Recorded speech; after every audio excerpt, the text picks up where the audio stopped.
Have you ever heard of a war where the enemy is not another country but a flock of birds?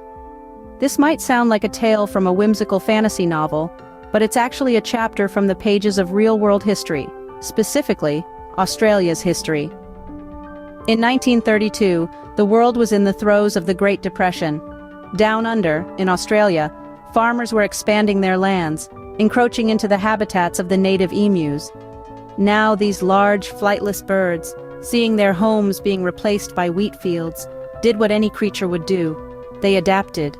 They started feasting on the crops, leading to significant losses for the already struggling farmers. And what do you do when you're at odds with a formidable foe who stands nearly 6 feet tall, runs at speeds of up to 30 miles per hour, and comes in a pack of 20,000? You go to war. So the stage was set for an unusual conflict, a battle between man and bird. Enter the emus, large, flightless birds, who found the farmers' lands a perfect feeding ground. Often mistaken as clumsy and docile, emus are in fact remarkably agile and can run up to 30 miles per hour.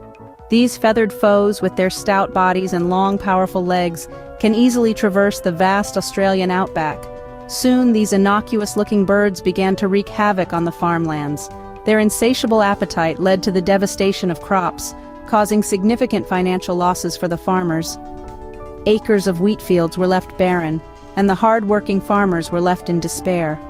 The farmers, feeling the pinch of their dwindling income, pleaded with the government for assistance. They painted a grim picture of the emu onslaught, emphasizing the severity of the damage and the threat it posed to their livelihood.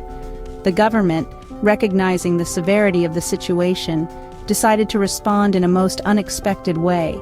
Instead of traditional pest control methods, the Australian government declared war on the emus. A fascinating course of action indeed. The decision was made to send in the military, armed to the teeth with machine guns, to tackle this feathered dilemma. It wasn't a covert operation or a high-level security mission. It was a war against birds. The initial engagements between the soldiers and the emus were nothing short of theatrical. Picture-seasoned soldiers, their fingers poised on triggers, their eyes scanning the horizon for the enemy. And who was this enemy? Not a formidable army, but rather a flock of flightless birds. The soldiers faced unexpected challenges. Emus, it turns out, are not only speedy, but also surprisingly resilient. The machine guns, designed to take down human enemies, proved less effective against the avian adversaries. The birds scattered in all directions, making them difficult targets. Despite their best efforts, the soldiers found that defeating the emus was not as easy as they had expected. The battle had just begun. As the war progressed, it became clear that the emus were not a foe to be underestimated. Indeed, these flightless birds demonstrated an uncanny knack for survival that left even the most seasoned military strategists scratching their heads. The military, armed with machine guns and all the might of humans, had thought victory would be swift. But the emus proved them wrong. They scattered in all directions when attacked, making it difficult to aim. Their tough hides and swift legs allowed them to endure and evade the onslaught. From the bushland, the emus watched, their beady eyes glinting with a hint of defiance.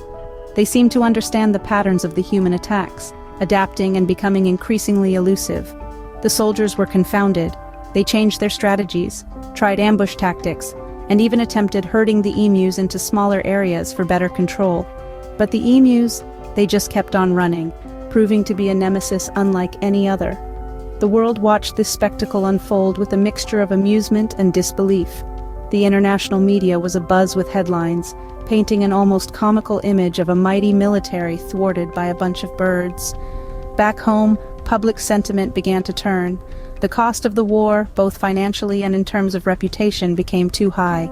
The government had to make a decision, and so the war ended. Not with a bang, but with a resigned sigh. The emus had won, or had they? The aftermath was not exactly a victorious celebration for the birds. Emus continued to be a problem, their numbers growing, their appetite for crops unquenched. The government introduced a bounty system, incentivizing the public to hunt the emus. It was a more successful approach, managing to control the population without the spectacle of war. In the end, the Emu War serves as a reminder of the unpredictability of nature and the unexpected challenges it can present.